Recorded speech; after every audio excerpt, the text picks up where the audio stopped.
O velório de Ernesto Martins foi repleto de murmúrios e olhares tensos. Seus 2 filhos, Gustavo e Rafael, mal trocaram palavras desde o momento em que o caixão foi fechado. O ar estava pesado, não apenas pela dor da perda, mas pelo que viria depois, a leitura do testamento. Eles sabiam que seu pai não possuía uma fortuna, mas a casa em que cresceram e um pequeno terreno no interior eram bens valiosos. O problema era que nenhum dos dois parecia disposto a ceder. Dias depois, sentados no escritório do advogado, a tensão cresceu. O testamento era claro. A casa ficaria para Gustavo, o filho mais velho, e o terreno para Rafael. A decisão parecia justa, mas Rafael não concordou. O terreno não vale nem metade da casa, esbravejou. Gustavo cruzou os braços, visivelmente satisfeito. Papai sabia o que fazia, respondeu, sem paciência. Foi o suficiente para a primeira discussão acalorada. O advogado tentou intervir, mas os irmãos saíram dali sem se falar, cada um convicto de sua razão. As discussões continuaram nos dias seguintes. Rafael exigia a venda da casa e a divisão justa do dinheiro, mas Gustavo se recusava. Eu morei lá com papai nos últimos anos, cuidei dele quando você estava ocupado demais com sua própria vida, argumentava. Rafael, sentindo-se ofendido, lembrava que sempre ajudou financeiramente quando pôde. Nenhum dos dois parecia disposto a dar o braço a torcer. O que deveria ser um processo simples tornava-se cada vez mais amargo. Os meses passavam e a tensão entre os irmãos só aumentava. Rafael contratou um avaliador para provar que o terreno valia menos do que a casa, enquanto Gustavo se recusava a negociar. Eles se encontravam apenas para discutir, cada vez com mais raiva e ressentimento. A mãe deles, Dona Lúcia, tentava intervir, mas suas palavras pareciam cair no vazio. Vocês estão brigando por algo que seu pai queria que fosse um presente, não um motivo de guerra, dizia, mas era ignorada. Um dia, Rafael apareceu na casa da família sem avisar. Gustavo não gostou da visita inesperada. O que você está fazendo aqui? Perguntou de forma ríspida. Vim ver a casa que deveria ser minha também, respondeu Rafael. A troca de palavras logo se tornou gritaria. Rafael acusou Gustavo de ser egoísta, enquanto Gustavo chamou Rafael de interesseiro. Foi a primeira vez que chegaram às vias de fato. Empurrões, socos e uma mesa quebrada marcaram aquele dia, tornando claro que a disputa estava saindo do controle. O caso chegou até os vizinhos, que comentavam sobre os irmãos brigando como inimigos. A situação piorou quando Rafael ameaçou levar a disputa para a justiça. Se você não quer resolver como família, vamos resolver no tribunal, disse, determinado. Gustavo riu, cético. Boa sorte, eu tenho o testamento ao meu lado, respondeu, desdenhoso. O conflito se transformava em uma guerra declarada, onde ambos estavam dispostos a tudo para provar que estavam certos. O advogado da família tentou mais uma vez resolver a questão amigavelmente. Vocês estão gastando mais tempo e energia brigando do que resolveriam se vendessem tudo e dividissem o dinheiro, argumentou. Mas agora não era mais uma questão de dinheiro. Era orgulho. Era provar quem tinha razão. E nenhum dos dois aceitava perder. Gustavo recusou-se a sair da casa, e Rafael jurou que faria de tudo para reverter a situação. Com o passar do tempo, Gustavo começou a desconfiar de que Rafael tramava algo. Mensagens enigmáticas chegaram a ele, assinadas apenas com iniciais. Você não merece essa casa, dizia uma delas. Outra ameaçava, a justiça pode ser lenta, mas não falha. Gustavo sabia que Rafael era capaz de ir longe, mas até onde ele realmente iria? Essa dúvida começou a corroê-lo. A paz, que já era escassa, agora se transformava em paranoia. Certo dia, Gustavo encontrou a fechadura da casa forçada. Nada havia sido roubado, mas o simples fato de alguém ter tentado entrar o deixou em alerta. Ele imediatamente suspeitou de Rafael. Ligou para ele furioso, mas Rafael negou qualquer envolvimento. Você está paranoico, Gustavo. Talvez seja a sua consciência pesando, disse com ironia. Mas Gustavo não acreditava em coincidências. Agora, além da raiva, ele sentia medo. Rafael, Por outro lado, estava cada vez mais obcecado. Ele se recusava a aceitar que perderia essa briga. Uma noite, sentado em um bar, contou sua frustração a um amigo. Se Gustavo desaparecesse, tudo seria mais fácil, disse, meio bêbado. Ele riu depois, dizendo que era uma piada. Mas a semente do caos já havia sido plantada. E a disputa entre irmãos estava prestes a tomar um rumo irreversível. Nos dias seguintes, Gustavo passou a dormir com um pedaço de ferro ao lado da cama. Cada ruído na casa o fazia levantar de sobressalto. A tensão se tornou insuportável. Por sua vez, Rafael contratou um advogado para mover um processo contra o irmão, alegando que a divisão da herança era injusta e exigindo uma revisão judicial. As audiências começaram a ser marcadas, e a rivalidade atingiu um novo nível. Enquanto isso, Dona Lúcia adoecia, consumida pela tristeza ao ver os filhos se destruindo. Vocês vão acabar sozinhos se continuarem assim, disse em um de seus poucos momentos de lucidez. Mas Gustavo e Rafael estavam cegos pelo ódio. Uma noite, ao voltar para casa, Gustavo encontrou a porta arrombada. No chão da sala, rastros de sujeira indicavam que alguém estivera lá. Dessa vez, Rafael tinha um álibi. Estava com o advogado durante toda a noite. Isso fez Gustavo perceber que talvez houvesse outra pessoa interessada na casa. A dúvida o corroía, mas ele não confiava no irmão o suficiente para dividir suas preocupações. A paranoia crescia, e com ela, o perigo se tornava mais real do que nunca. A tensão entre os irmãos se agravava a cada dia. Gustavo começou a receber telefonemas estranhos no meio da noite, em que ninguém falava nada do outro lado da linha. Inicialmente, pensou que fosse Rafael tentando perturbá-lo, mas à medida que os dias passavam, a incerteza tomava conta de sua mente. Ele reforçou as trancas da casa e evitava sair à noite, sempre com a sensação de que estava sendo vigiado. Enquanto isso, Rafael alimentava um ódio crescente. Ele se sentia injustiçado e frustrado. Certo dia, foi até a casa e ficou parado do outro lado da rua, observando a residência onde crescerá. O pensamento de que aquele lugar agora pertencia apenas a Gustavo o consumia. Ele pegou o celular e, impulsivamente, mandou uma mensagem ameaçadora ao irmão. Isso não acabou. Gustavo, ao ler aquilo, sentiu um calafrio na espinha. A disputa judicial continuava. Os advogados de Rafael tentavam alegar que o testamento era injusto, mas Gustavo tinha todos os documentos em ordem. Isso não impediu Rafael de continuar sua campanha contra o irmão.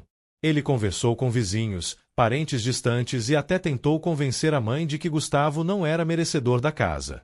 Dona Lúcia, já debilitada pela doença, pediu que eles parassem com aquela briga, mas sua voz não era mais ouvida. Certa noite, um barulho despertou Gustavo. Ao verificar, viu que uma janela dos fundos estava quebrada. Pegou o pedaço de ferro que mantinha ao lado da cama e percorreu a casa em busca de algum intruso. Nada foi encontrado, mas ele sabia que alguém estivera ali. No dia seguinte, decidiu instalar câmeras de segurança. Ele precisava de provas caso algo mais acontecesse. Do outro lado da cidade, Rafael bebia cada vez mais. O álcool alimentava sua raiva e sua impulsividade. Em uma noite chuvosa, ele dirigiu até a casa do irmão. Estacionou a alguns metros de distância e ficou ali, observando. A cada minuto, sua fúria aumentava. Sentia-se derrotado, humilhado. A ideia de Gustavo dormindo tranquilo dentro da casa o consumia. Mas, antes que pudesse fazer algo, um carro de polícia passou devagar pela rua, fazendo com que ele voltasse à razão e fosse embora. Gustavo, por sua vez, vivia em alerta. Um dia, enquanto saía do mercado, percebeu que um carro o seguia. Mudou o caminho de volta para casa, dando voltas no quarteirão para ter certeza. O veículo continuava atrás dele. Seu coração disparou. Ele acelerou o passo e entrou rapidamente na casa, trancando todas as portas. Pela câmera de segurança, viu o carro parado na esquina por alguns minutos antes de partir. Dona Lúcia, percebendo que a situação havia saído de controle, chamou os dois filhos para conversar. Marcou um almoço em sua casa, implorando para que deixassem as diferenças de lado. Relutantes, os dois aceitaram. Quando chegaram, encontraram a mãe fraca e abatida. Eu não quero morrer vendo vocês assim, disse, com lágrimas nos olhos. Por um breve momento, houve silêncio. Mas logo a conversa descambou para mais acusações e ofensas. Dona Lúcia teve uma crise de tosse e precisou ser levada ao hospital. A culpa pesou sobre os dois, mas nenhum deles estava pronto para ceder. Naquela mesma noite, Gustavo ouviu um estrondo vindo da garagem. Correu para ver e encontrou um tijolo jogado contra o vidro do carro. Ele correu para a rua, mas não viu ninguém. Cheio de raiva, foi até a casa de Rafael. Bateu a porta com força até que o irmão abriu. "Foi você", gritou Gustavo. Rafael, com cara de sono e surpresa, negou tudo. "Eu não sou um criminoso", retrucou. A discussão foi interrompida por um vizinho, que ameaçou chamar a polícia se continuassem com aquela gritaria. No dia seguinte, Gustavo decidiu confrontar Rafael mais uma vez, mas desta vez na frente da mãe, no hospital. "Se algo acontecer comigo, já sei quem foi", disse Gustavo, encarando o irmão. Rafael não respondeu, apenas virou o rosto. Dona Lúcia começou a chorar, mas os dois ignoraram seu sofrimento. Não perceberam que estavam destruindo não só a relação entre eles, mas também o coração da mãe. A tensão atingiu seu ápice quando Gustavo recebeu uma intimação. Rafael estava processando formalmente a validade do testamento, alegando que o pai havia sido manipulado. Gustavo sabia que era uma mentira, mas sentiu o peso da guerra judicial. Era uma batalha que nenhum dos dois podia mais evitar. E, enquanto isso, algo pior estava prestes a acontecer, algo que mudaria tudo para sempre. As noites de Gustavo tornaram-se ainda mais inquietas. Ele dormia pouco, sempre em alerta. Uma madrugada, o barulho de um motor o despertou. Correu para a janela e viu um carro preto parado diante da casa. Antes que conseguisse distinguir o motorista, o veículo arrancou em alta velocidade. Ele sentiu um arrepio. A perseguição que sentia não era apenas paranoia. Rafael, por outro lado, mantinha-se cada vez mais obcecado com o processo. Seu advogado alertou que as chances de vitória eram pequenas, mas ele não queria desistir. "Não se trata apenas de ganhar, trata-se de não deixar Gustavo vencer", dizia, bebendo o terceiro copo de uísque da noite. Sua frustração estava à beira do descontrole. No hospital, Dona Lúcia piorava. Os médicos alertaram que seu estado emocional estava comprometendo sua recuperação. "Ela precisa de paz", disse uma enfermeira a Gustavo.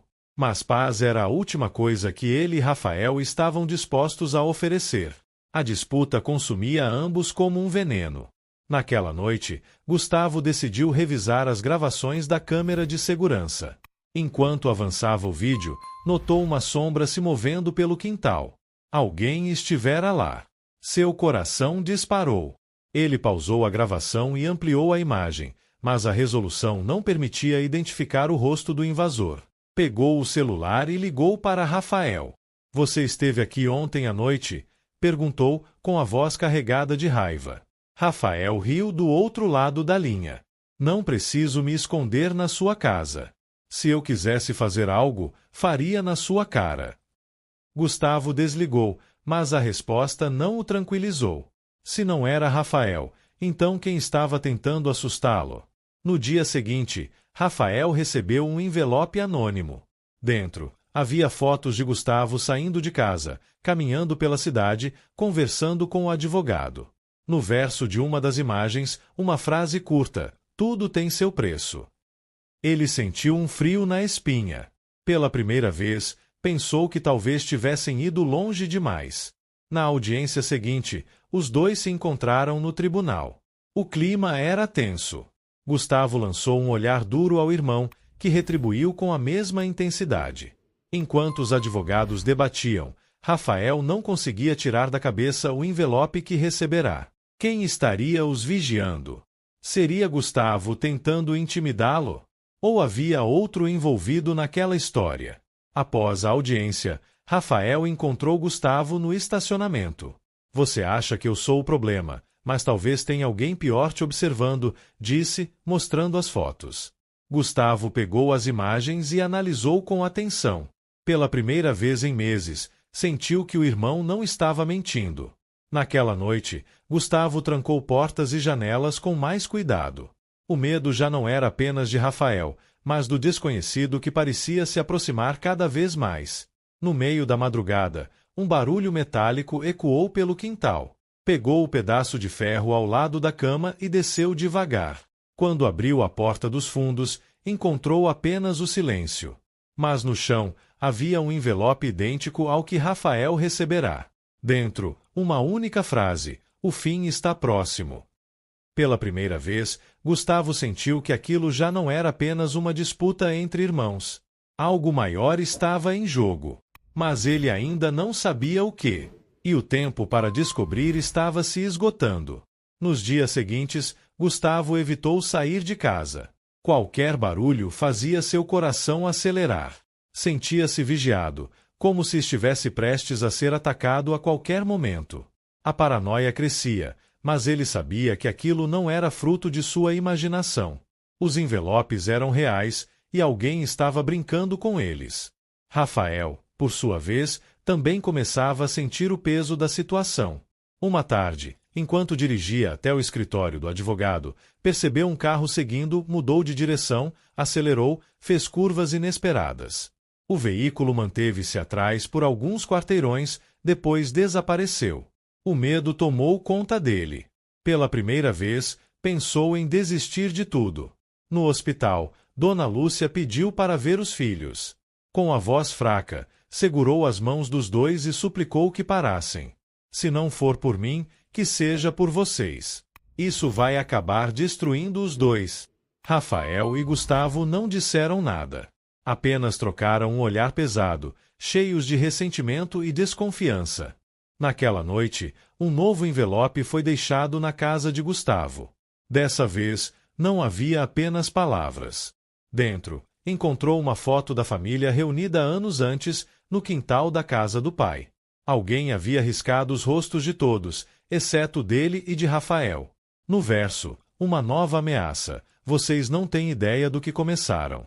No mesmo instante, o celular de Rafael tocou. Era um número desconhecido. Hesitante, atendeu. Uma voz rouca e distorcida falou do outro lado: "O tempo acabou. Vocês vão pagar pelo que fizeram." O coração dele disparou. "Quem é você?" Mas a linha caiu antes de obter uma resposta. Gustavo decidiu agir. Levou os envelopes e as fotos até a polícia. O investigador ouviu sua história com ceticismo, mas concordou em abrir um boletim de ocorrência. "Pode ser alguém tentando assustá-los, mas tomaremos providências." Isso não tranquilizou Gustavo. A sensação de perigo continuava. Na mesma noite, Rafael encontrou sua casa revirada. Gavetas abertas, documentos jogados pelo chão. Nada havia sido roubado, mas uma única coisa estava diferente: um envelope deixado sobre sua cama, com as palavras "Agora é tarde demais." Cansado de sentir-se impotente, ele foi até a casa de Gustavo. Ao abrir a porta, Gustavo se assustou ao vê-lo ali, tão alterado. "Isso já passou dos limites", Rafael disse, jogando o envelope sobre a mesa. "Alguém está brincando com a gente. E não sou eu." O silêncio pairou entre os dois. Pela primeira vez, estavam do mesmo lado. Mas ainda não sabiam contra quem. Naquela madrugada, um incêndio começou na garagem da casa de Gustavo. O cheiro de fumaça o acordou. Correu para fora e viu as chamas tomando conta do carro. Pegou a mangueira e tentou conter o fogo, mas já era tarde. O carro estava destruído. O som das sirenes da polícia ecoou na rua. A vizinhança saiu às pressas para ver o que acontecia. Entre os rostos assustados, Gustavo percebeu uma figura ao longe. Alguém parado na esquina, observando a cena. Quando tentou se aproximar, a pessoa desapareceu na escuridão. Na manhã seguinte, Rafael apareceu na casa do irmão. "Isso foi um aviso", ele disse. "E se não fizermos nada, o próximo alvo não será um carro. Será um de nós." Os irmãos passaram o dia seguinte tentando entender quem poderia estar por trás das ameaças. Gustavo acreditava que fosse alguém ligado ao processo da herança, talvez um interessado desconhecido. Rafael, por outro lado, desconfiava de antigos negócios do pai. Ele não era um santo, Gustavo. Pode ter deixado inimigos, comentou, enquanto revirava os documentos que restavam da papelada do pai. Decidiram investigar juntos, algo que não faziam há anos. Começaram pelas empresas do falecido. Gustavo entrou em contato com antigos funcionários e sócios, mas ninguém parecia saber de nada suspeito. Rafael, por sua vez, conseguiu um nome: Dário Montenegro. Ele teve problemas com nosso pai anos atrás. Perdeu muito dinheiro por causa dele. Talvez seja a chave disso tudo, disse, mostrando uma foto do homem. A busca os levou até um galpão abandonado, onde Dário supostamente trabalhava. O local estava escuro, úmido, e o cheiro de óleo queimado impregnava o ar. Gustavo sentiu um arrepio na espinha. Não estavam sozinhos ali. Passos ecoaram pelo chão de concreto. Rafael segurou o ombro do irmão. Vamos sair daqui. Agora. Na saída, perceberam um carro parado do outro lado da rua. As janelas escuras impediam a visão do motorista. Antes que pudessem reagir, o veículo arrancou em alta velocidade. Acho que encontramos nosso problema, Gustavo murmurou, sentindo o coração disparado. Voltaram para casa em silêncio. A tensão entre eles havia diminuído, substituída por um medo maior, o de estarem sendo caçados. Se Dário quer vingança, não vai parar até conseguir, Rafael afirmou, servindo-se de um uísque. Poucas horas depois, o telefone de Gustavo tocou.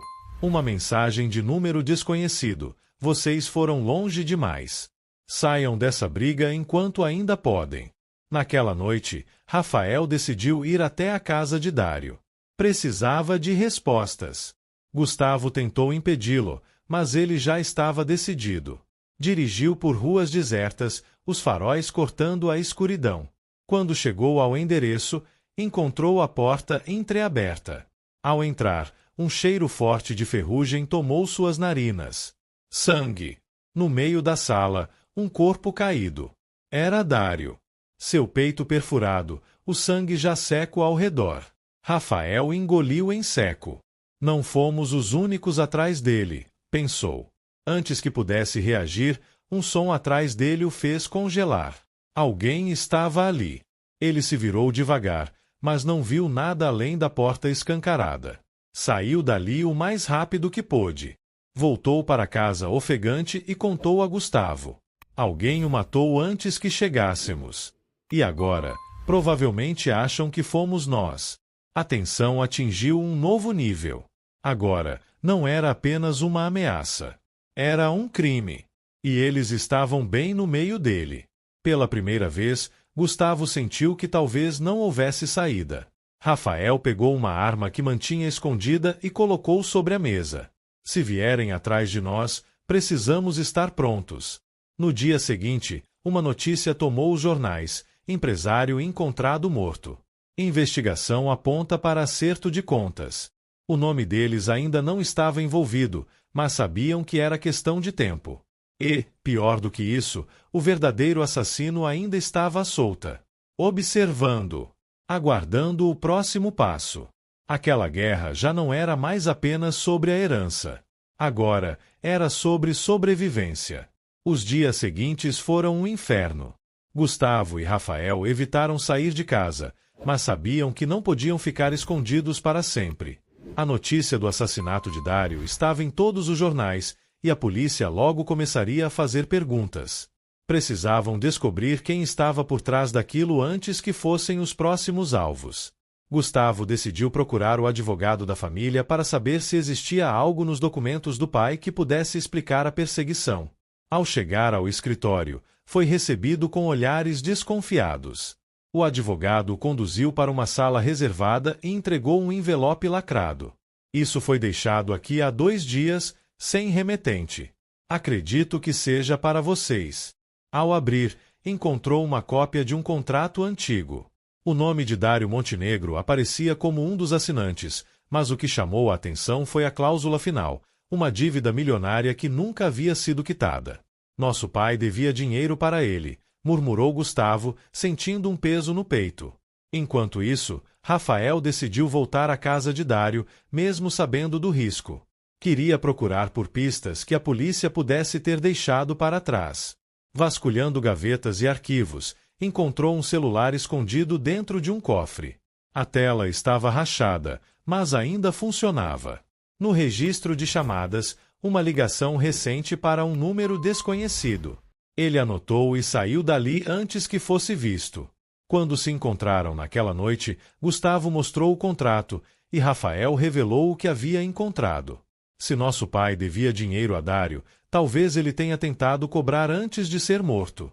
Mas ainda não sabemos quem fez isso, disse Rafael, discando o número do celular. A ligação caiu na caixa postal. Minutos depois, uma mensagem apareceu na tela de Rafael. Vocês estão brincando com fogo. Parem agora. A respiração dos dois ficou pesada. Aquilo já não era mais um jogo. O assassino de Dário sabia que estavam investigando.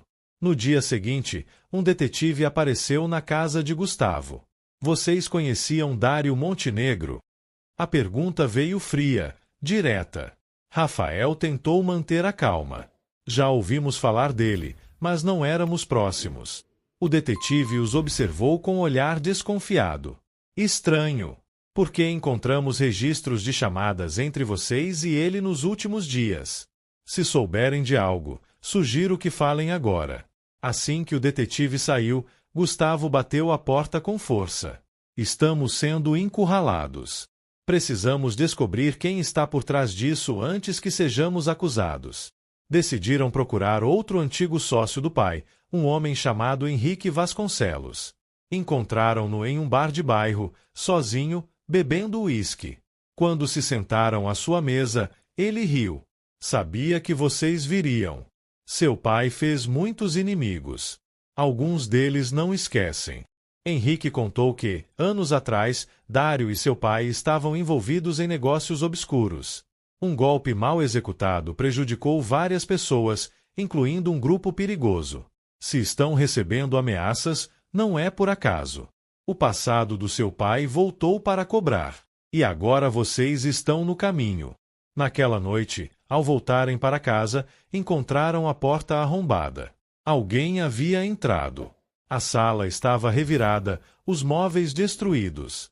No meio da bagunça, uma única mensagem foi deixada na parede, escrita em tinta vermelha: parem ou serão os próximos. O aviso escrito na parede fez o sangue dos irmãos gelar. Rafael fechou as cortinas enquanto Gustavo verificava os cômodos. Nada havia sido roubado, o que significava que o invasor só queria deixar um recado. No dia seguinte, Gustavo decidiu agir. Foi até a delegacia e pediu para falar com o detetive que os questionara antes. Acho que estamos correndo perigo. Alguém está nos ameaçando, mas não sabemos quem. O detetive o olhou sem muita paciência. Se souberem de algo sobre Dário Montenegro, sugiro que falem agora. Pode ser a única chance de ficarem fora disso. Rafael, por outro lado, tinha outro plano.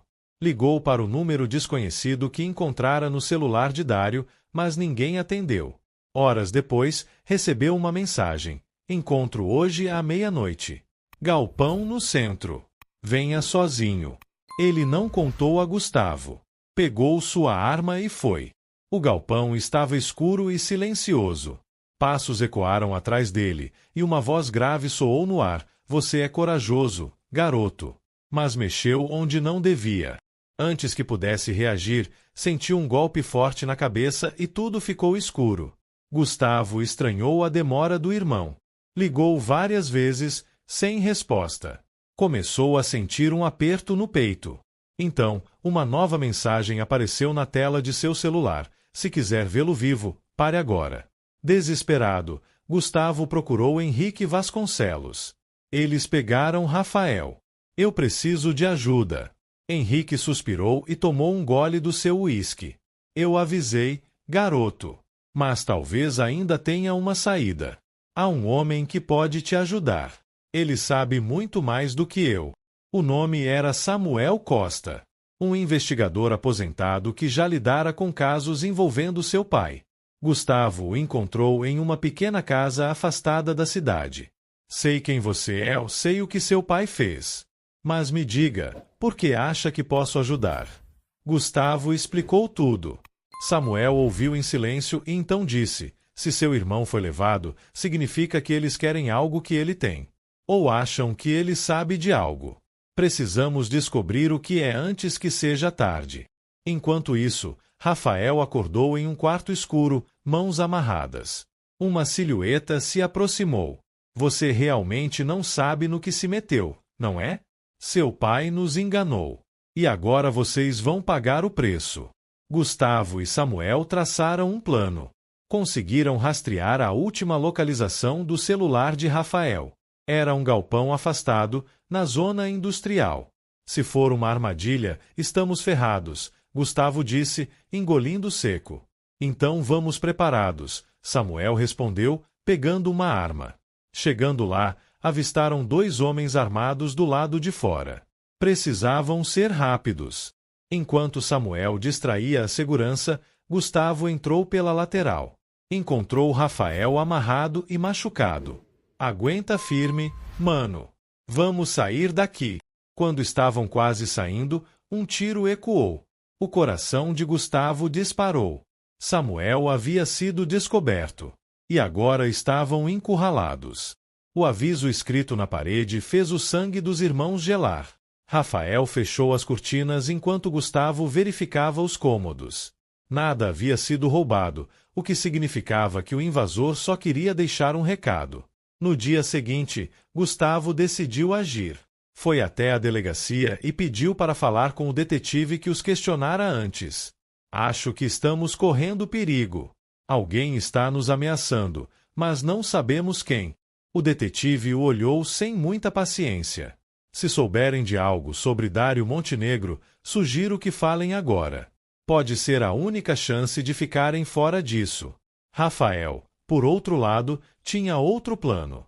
Ligou para o número desconhecido que encontrara no celular de Dário, mas ninguém atendeu. Horas depois, recebeu uma mensagem. Encontro hoje à meia-noite. Galpão no centro. Venha sozinho. Ele não contou a Gustavo. Pegou sua arma e foi. O galpão estava escuro e silencioso. Passos ecoaram atrás dele, e uma voz grave soou no ar. Você é corajoso, garoto. Mas mexeu onde não devia. Antes que pudesse reagir, sentiu um golpe forte na cabeça e tudo ficou escuro. Gustavo estranhou a demora do irmão. Ligou várias vezes, sem resposta. Começou a sentir um aperto no peito.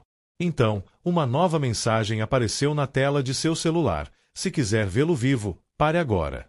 Desesperado, Gustavo procurou Henrique Vasconcelos. Eles pegaram Rafael. Eu preciso de ajuda. Henrique suspirou e tomou um gole do seu uísque. Eu avisei, garoto. Mas talvez ainda tenha uma saída. Há um homem que pode te ajudar. Ele sabe muito mais do que eu. O nome era Samuel Costa, um investigador aposentado que já lidara com casos envolvendo seu pai. Gustavo o encontrou em uma pequena casa afastada da cidade. Sei quem você é, sei o que seu pai fez. Mas me diga, por que acha que posso ajudar? Gustavo explicou tudo. Samuel ouviu em silêncio e então disse: se seu irmão foi levado, significa que eles querem algo que ele tem. Ou acham que ele sabe de algo. Precisamos descobrir o que é antes que seja tarde. Enquanto isso, Rafael acordou em um quarto escuro, mãos amarradas. Uma silhueta se aproximou. Você realmente não sabe no que se meteu, não é? Seu pai nos enganou. E agora vocês vão pagar o preço. Gustavo e Samuel traçaram um plano. Conseguiram rastrear a última localização do celular de Rafael. Era um galpão afastado, na zona industrial. Se for uma armadilha, estamos ferrados, Gustavo disse, engolindo seco. Então vamos preparados, Samuel respondeu, pegando uma arma. Chegando lá, avistaram 2 homens armados do lado de fora. Precisavam ser rápidos. Enquanto Samuel distraía a segurança, Gustavo entrou pela lateral. Encontrou Rafael amarrado e machucado. Aguenta firme, mano. Vamos sair daqui. Quando estavam quase saindo, um tiro ecoou. O coração de Gustavo disparou. Samuel havia sido descoberto. E agora estavam encurralados.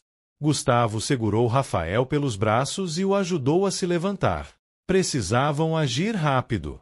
Samuel conseguiu desarmar um dos capangas, mas o segundo apontou a arma diretamente para ele. Baixe essa arma ou o velho morre, gritou o homem. Gustavo pensou rápido. Pegou um pedaço de ferro do chão e jogou na direção do capanga. O distraído por um segundo, Samuel aproveitou a brecha e reagiu, golpeando-o. O tiro que ele disparou acertou de raspão o ombro de Samuel, mas isso não o impediu de continuar lutando. Os irmãos saíram correndo, tentando alcançar a saída. Mais disparos ecoaram pelo galpão. Um dos tiros atingiu a parede bem ao lado da cabeça de Rafael. Eles se jogaram atrás de algumas caixas para se proteger.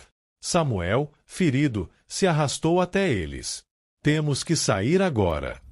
Gustavo viu uma porta lateral e sinalizou para os outros. Rafael ajudou Samuel a se levantar e os três correram em direção à saída. Conseguiram escapar para um beco escuro antes que mais homens surgissem. Seguiram pela cidade até um prédio abandonado, onde se esconderam. Rafael estava pálido, ainda atordoado. Quem são essas pessoas? O que elas querem? Samuel respirou fundo. Elas querem algo que seu pai deixou para trás. Algo que pode valer muito dinheiro, ou a vida de vocês. Gustavo olhou para Rafael, ainda tentando entender tudo. Se isso tem a ver com nosso pai, então precisamos descobrir o que é. Mas antes, temos que sair vivos disso. Do lado de fora, uma figura misteriosa os observava. O telefone em sua mão brilhou no escuro. Eles escaparam. Mas não vão longe. No dia seguinte, Rafael começou a se lembrar de algo. Quando fui capturado, ouvi eles falando sobre um cofre. Diziam que nosso pai escondeu alguma coisa importante e que precisavam encontrá-lo antes que caísse em mãos erradas. Samuel assentiu. Isso faz sentido. Mas onde está esse cofre? Gustavo pensou por um instante. Tem um lugar onde nosso pai costumava ir sempre. Um antigo depósito na estrada. Talvez devêssemos procurar lá. Enquanto planejavam a próxima movimentação, um carro preto passou devagar em frente ao prédio onde estavam. O motorista olhou diretamente para dentro. Eles haviam sido encontrados novamente. Samuel pegou sua arma e se levantou. Corram! Eles não vão desistir tão fácil. Os irmãos seguiram Samuel pela saída dos fundos, enquanto tiros eram disparados contra as paredes do prédio. A fuga recomeçava, mas agora sabiam que tinham pouco tempo para encontrar as respostas. Os três correram pela viela, desviando das balas que ricocheteavam contra as paredes. Rafael sentia o coração acelerar, enquanto Gustavo puxava Samuel, que mancava devido ao ferimento. Precisavam encontrar um carro e sair dali o mais rápido possível. Após algumas quadras, avistaram um veículo estacionado. Gustavo arrombou a porta com um golpe seco e conseguiu ligar o motor. Samuel entrou no banco do passageiro, pressionando o ferimento no ombro, enquanto Rafael se jogava no banco de trás. Assim que aceleraram, os faróis de outro carro surgiram no retrovisor. Eles estavam sendo seguidos. A perseguição foi intensa. Gustavo tentava manobrar pelas ruas estreitas, mas os homens atrás deles não desistiam. Um dos perseguidores sacou uma arma e disparou contra os pneus. O carro derrapou violentamente, batendo contra uma lixeira. Ainda assim, conseguiram continuar. Samuel, apesar da dor, puxou sua arma e atirou contra o veículo inimigo. Um dos tiros acertou o para-brisa, forçando-os a reduzir a velocidade. A estrada se abriu à frente. Gustavo acelerou, desviando por uma trilha de terra. O carro chacoalhava, levantando poeira. Quando olharam para trás, perceberam que os perseguidores haviam ficado presos no terreno irregular. Por ora, estavam a salvo. Pararam em uma cabana abandonada na beira da estrada para descansar. Samuel rasgou um pedaço de sua camisa e fez um curativo improvisado. Rafael olhou para Gustavo. Temos que ir até aquele depósito agora. Se o que eles querem está lá, talvez consigamos uma vantagem. Horas depois, já era madrugada quando chegaram ao local. O depósito estava deserto, coberto por poeira e teias de aranha. Vasculharam as prateleiras, caixas e gavetas até que Rafael encontrou algo. Um velho cofre enferrujado, escondido sob um painel solto no chão. O problema era que não tinham a combinação. Gustavo tentou forçá-lo, sem sucesso. Se nosso pai escondeu algo tão importante aqui, ele deve ter deixado uma pista. Samuel olhou ao redor. Talvez nos papéis. Revistem tudo. Depois de minutos de busca, Rafael encontrou um caderno com anotações antigas. No meio das páginas, um conjunto de números estava circulado. Pode ser isso. Com as mãos tremendo, digitou a sequência no cofre. O mecanismo rangeu e a porta se abriu. Dentro, havia documentos, um velho pendrive e uma arma dourada. Gustavo pegou os papéis, tentando entender o que eram. Parece uma espécie de dossiê. Informações sobre contas bancárias, transações ilegais. Nosso pai estava envolvido em algo muito maior do que imaginávamos. Rafael segurou o pendrive. Isso deve ter mais informações. Precisamos de um computador para ver o que tem aqui. Antes que pudessem reagir, ouviram passos do lado de fora. Samuel fez sinal para ficarem em silêncio. Alguém havia os encontrado novamente. A porta do depósito foi arrombada com um chute. 3 homens armados entraram. Entreguem o que pegaram e talvez saiam vivos daqui. Gustavo olhou para Rafael e Samuel. Não havia saída fácil dessa vez. Samuel agiu primeiro. Sacou sua arma e disparou, acertando um dos homens. Rafael e Gustavo se abaixaram, procurando cobertura. O tiroteio ecoou pelo depósito. Rafael tentou fugir pela lateral, segurando os documentos, enquanto Gustavo revidava os tiros. No meio da confusão, um dos homens agarrou Rafael, tentando arrancar os papéis de sua mão. Gustavo viu o desespero nos olhos do irmão e não pensou 2 vezes. Atirou, acertando o sequestrador no ombro. Rafael se soltou e correu para perto de Samuel. Os bandidos, percebendo que estavam em desvantagem, recuaram. Isso ainda não acabou, gritou um deles antes de desaparecer na escuridão. Respirando ofegantes, os irmãos olharam para Samuel. Não podemos mais fugir. Agora temos que descobrir toda a verdade e acabar com isso. O grupo sabia que precisava de um lugar seguro para acessar o pendrive. Seguiram para um antigo galpão abandonado que Gustavo conhecia, onde encontraram um laptop funcional. Rafael conectou o dispositivo e, após alguns minutos de espera, abriram arquivos criptografados contendo detalhes de contas milionárias e uma lista de nomes influentes envolvidos no esquema de corrupção. Samuel franziu a testa ao ler os nomes. Se isso vazar, muita gente poderosa cairá, mas também nos tornaremos alvos ainda maiores. Gustavo pensou por um momento. Temos que encontrar alguém confiável para expor isso. Alguém que possa nos proteger. Rafael digitou rapidamente no teclado. Talvez um jornalista investigativo. Alguém que não tenha medo de mexer com gente grande. Antes que pudessem decidir, os alarmes do galpão dispararam. Luzes vermelhas piscavam, indicando que tinham sido rastreados. Samuel puxou a arma e olhou para os outros. Temos que sair agora. Saíram às pressas, ouvindo o ronco de motores se aproximando. Um SUV preto parou na entrada, e homens encapuzados desceram armados. Gustavo atirou primeiro, acertando um dos agressores.